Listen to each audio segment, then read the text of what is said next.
Hatred or greed, paradise is the place we need. I feel the peace inside of me.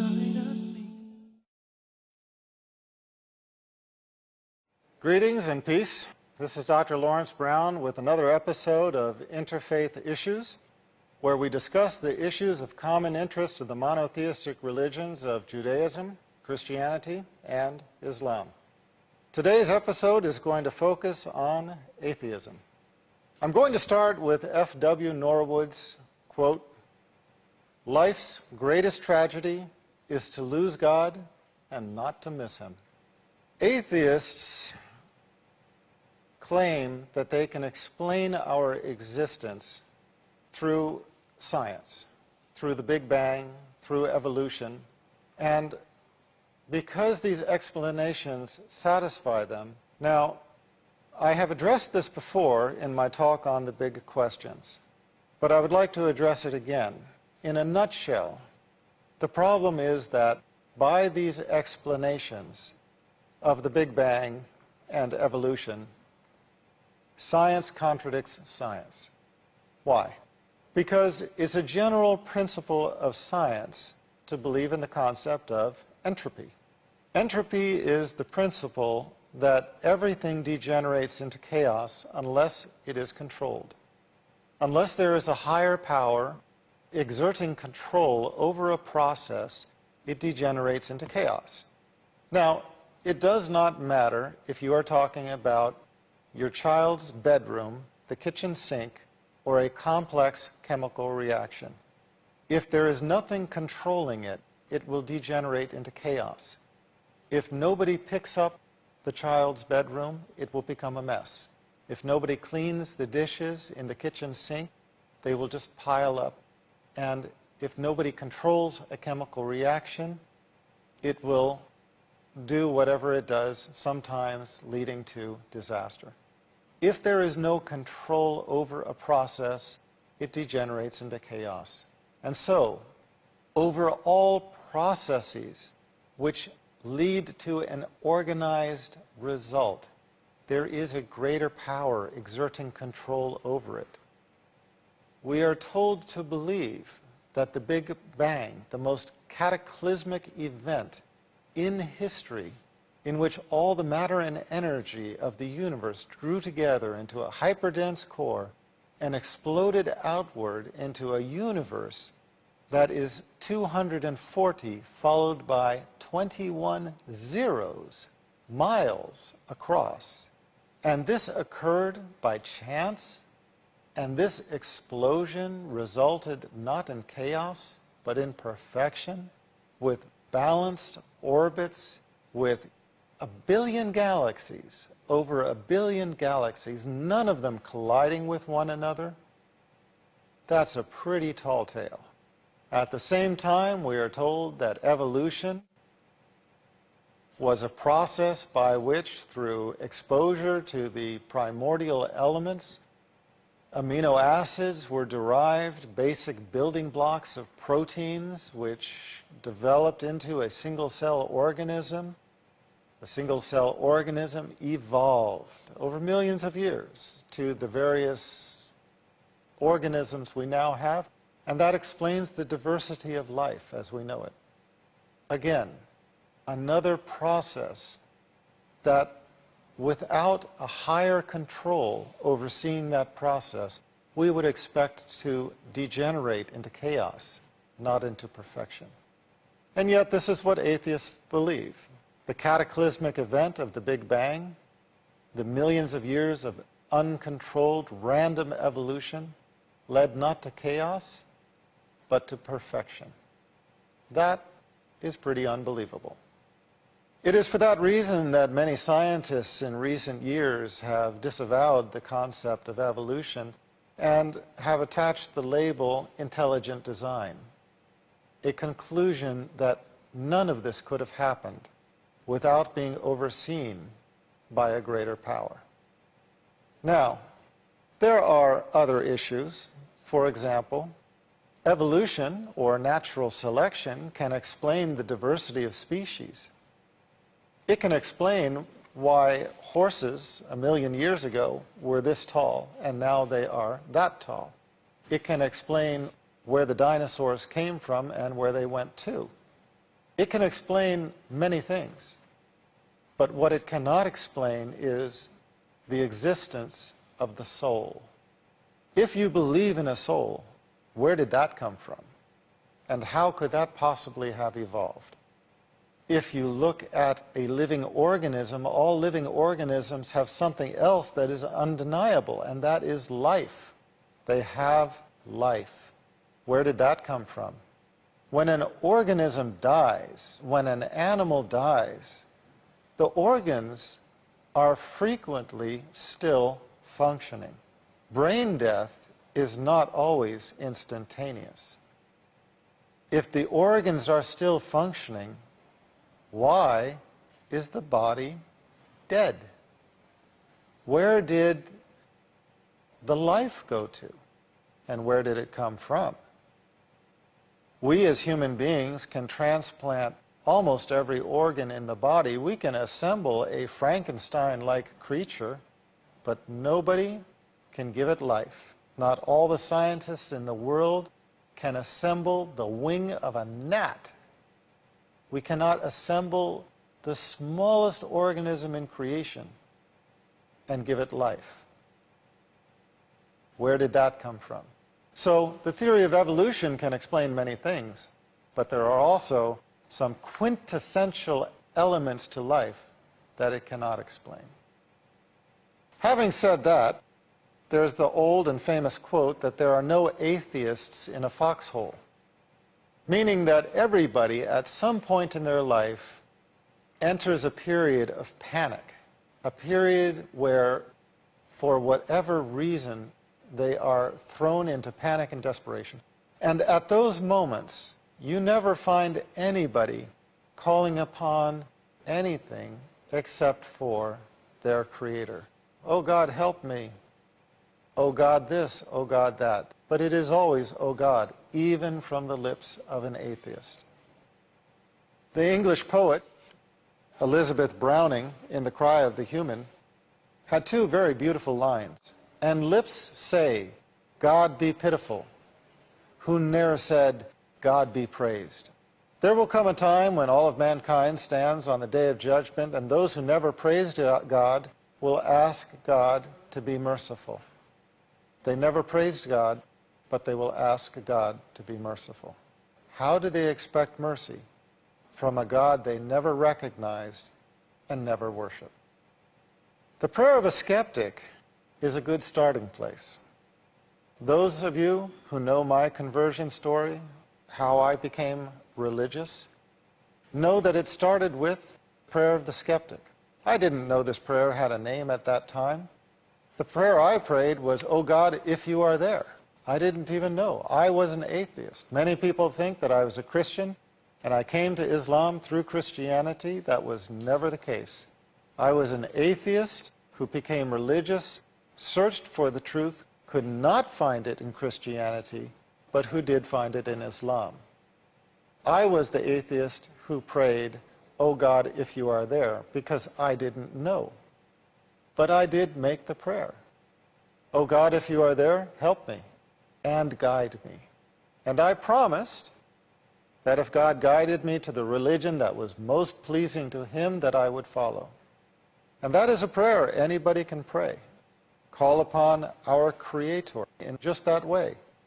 Our Creator, if you are there, guide me and I will follow. So, we look to the past. We find some famous people speaking on this subject. Francis Bacon, quote, I had rather believe all the fables in the legend and the Talmud and the Al-Quran than that this universal frame is without a mind, stating that he would rather believe everything in all of the books of Scripture than to believe that this vast creation is without a creator. He went on to comment, God never wrought miracle to convince atheism? Because his ordinary works convince it. The more a person learns about the creation and the intricacies of life, the intricacies of organisms, the more they realize that this could not have happened by happenstance. Again, if we turned the processes of evolution loose, how can we expect them to lead to perfection rather than to chaos? We look at a building, we know that there's an architect. We look at a sculpture, we know that there is a sculptor. We look at a painting, we know that there is a painter. Why is it that when we look at creation, we do not recognize that there is a creator? Well, many people fail to make sense of certain aspects of this life which they perceive as being ungodly. They say, oh, how could there be a God if such and such a tragedy happened? But who are we to question the methodology of our Creator? Yes, there are some babies who die. Then again, there's the old saying, those who God loves die young. Can anybody make sense of that? I can. Makes sense to me. If any human being who was able to cognitively understand the question was asked, what would you prefer now, to continue on in this life or go directly to paradise this instant? And if they understood what paradise entails and what remaining upon this life entails, they would instantly close on the offer. So, can I understand the death of a young person, tragic as it might be? In my viewpoint, that is not a death. It's a transition to the next life, the next existence, which if it is paradise, only a fool would refuse it. If it is hellfire, only a fool would rush toward it. Now we're going to take a short break. Please stay tuned. We'll be right back. Heaven is the place we need. Welcome back. This is Dr. Laurence Brown continuing this episode of Interfaith Issues. We're discussing atheism, and we left off with speaking about the fact that there are many issues that atheists raise to say, how can this tragedy happen and there still be a God? And I was just pointing out that not all tragedies are necessarily a tragedy for the individual. The young person who dies and goes to paradise, if they were asked from paradise whether it was a tragedy that they transitioned from worldly life to paradise, they would be sure to say no, it was not a tragedy. For them it was a blessing. So it all is a matter of perspective. Another matter of perspective that I think we need to remember is that within this worldly life, it was always God's favorites who suffered the greatest afflictions. It was the prophets who suffered the greatest tests, who developed the patience of Job, for example, because of the afflictions upon them. We know the prophets to have suffered greatly in worldly terms. They were humiliated by their people. They were at times tortured. They were at times killed. Some of them had children who died in their arms. And so we have to understand that the reward for piety and righteousness is not necessarily found in this life. Indeed, this life is a test. This life is a test. This life is a trial. It is a proving ground for us to show ourselves deserving of the reward in the hereafter. But now, if we expect paradise in this life, why should we expect paradise in the hereafter? No. Paradise is something to be earned. And you earn something through difficulty, through overcoming difficulty, not through living life as a party. So, remembering that some of those who suffered the most in this life were in fact the prophets, the favorites of our Creator, reminds us that there might be a higher logic, a higher understanding to the events that we look at and consider as being tragic. Maybe there is another way of looking at them which makes godly sense. And it is finding that way of looking at them that helps a person to make sense of not only God, but his creation and our purpose of being. One thing I would point out is that nobody concludes a happy event with a tragedy and considers it a good day. Nobody goes out to a wonderful night on the town, gets mugged at the end of it, and concludes, wow, that was great, I want to do it again. Nobody has the most wonderful of experiences, at the end of which it ends in some horrific tragedy and concludes that that was good. In the same way, we should not look at this life and think of this as a time for play and then find ourselves in the fire in the hereafter. It is not going to be a good conclusion. But as Allah tells us in the Holy Quran, quote, "The life of this world is but little comfort in the hereafter." We cannot believe that the transgressors and the criminals, when they suffer their punishment, are going to find comfort from any of the pleasures they achieved in this life. There is not in this life, or at least there is seldom, a free lunch. Everybody knows that if you want to get paid on your job, you have to do the work. If you do not do the work, if you underperform, you get fired. Think about that word and think about what that word means. Where did that word come from? Words do not come from nowhere. A product that is not satisfactory is recycled or destroyed. If we are the creation, we are the product. And if we are not satisfactory, it makes sense that we are the ones who will be in the fire. Again, to quote the Holy Quran, "And I have not created," this is Allah speaking, "and I have not created jinns and men except that they should serve," and some translations render this, "worship me." So that is our job description, our purpose for existence, to serve and worship our Creator. As Francis Bacon commented, quote, "They that deny a God destroy man's nobility. For certainly man is of kin to the beasts by his body, and if he be not kin to God by his spirit, he is a base and ignoble creature." So, I think it's important to realize atheism as a belief. We recognize it, we know it's there, but we ask God to save us from it. As I mentioned before, if you don't have baseline belief in God to begin with, it's difficult to pray to something you don't believe in. But how will it hurt anybody who is sincere to pray and ask our Creator if He is there? O God, O our Creator, if you are there, guide me to the religion of truth. If you are there. And if you are there, and if there is a religion of truth, I will follow. How is that going to hurt anybody to pray that prayer?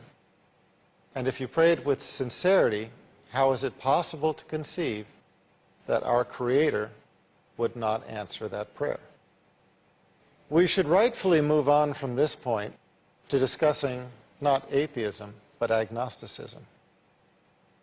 And although agnosticism is not a creed, but rather a method, it's a very misunderstood concept. The concept of agnosticism is not belief in God, but not knowing how to believe in God. No, rather the concept of agnosticism is agnostis, not knowing, not being able to prove.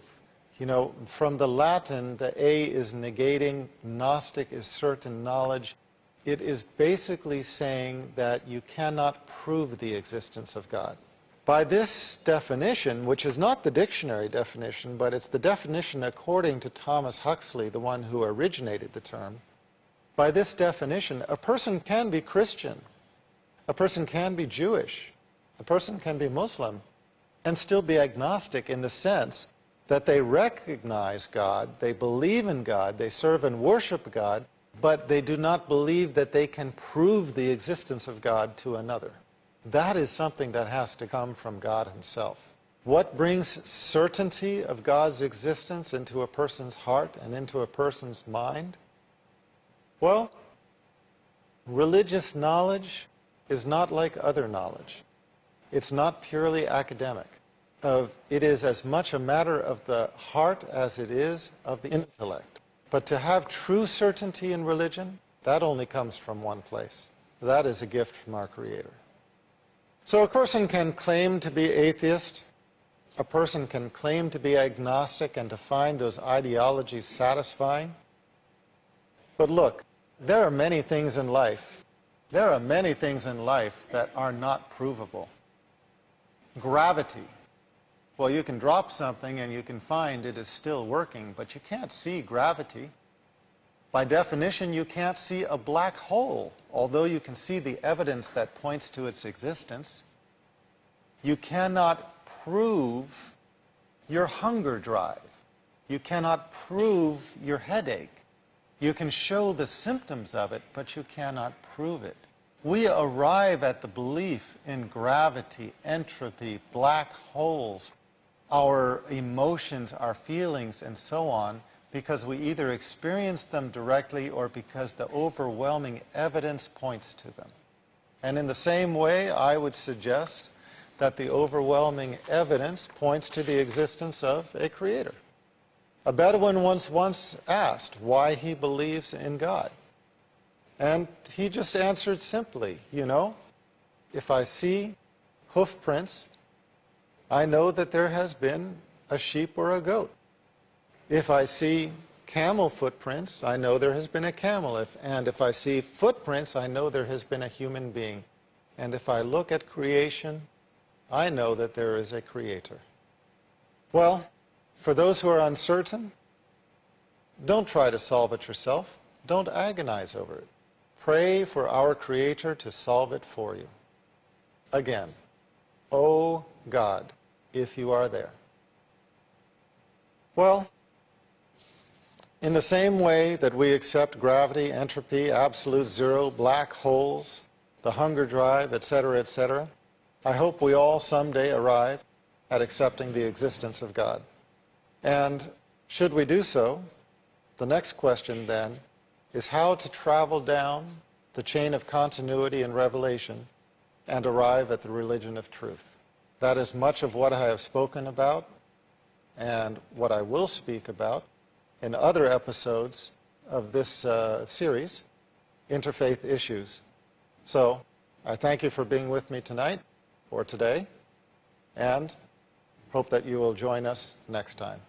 This is Dr. Laurence Brown. Until next time, this is Dr. Brown sending you the greeting of peace. I feel the peace inside of me, a complete tranquility. I remember